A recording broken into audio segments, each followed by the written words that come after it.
the lead story in a lot of the newspapers today is a story we were talking about on the show yesterday, and I know other colleagues as well talking about this ban on schools teaching sex education to children aged under 9.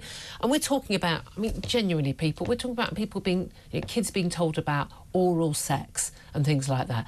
There's no 8-year-old needs to be discussing stuff like that. You need to talk about some boundaries. You need to talk about, how their bodies are going to change when they get older and things like that. Yeah, absolutely, some basic birds and bees, but not the stuff that is happening in some schools where, frankly, we are talking about highly inappropriate stuff that most parents would be horrified by. Oh, what a surprise.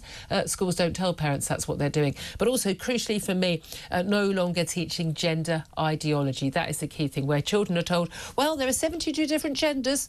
There aren't. There are 2. We don't teach children fairies at the bottom of the garden either. It's fact and fiction should be separate in school lessons. And the idea that it's a contested belief, no, it's not a contested belief. It's simply untrue. It's a lie. There are only 2 genders. Children are not born in the wrong body. Children are not non-binary. There aren't all these different options. You're male or you're female, and you can choose to wear a skirt if you're a boy. You can choose to wear, I don't know, whatever the equivalent is for a girl who thinks she's a boy. But at the end of the day, you're not going to change your sex, and you're not really going to change your gender unless you're just using made-up words that mean absolutely nothing.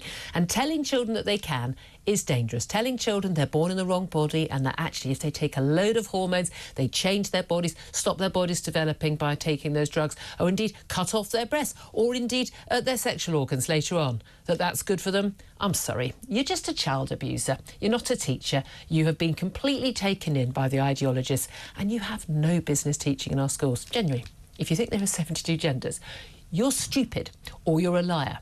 It's one or the 2. And either way, I don't want you in our primary schools or our secondary schools. Please go and do something else. There must be someone with a rainbow lanyard to offer you in another job where you do less harm.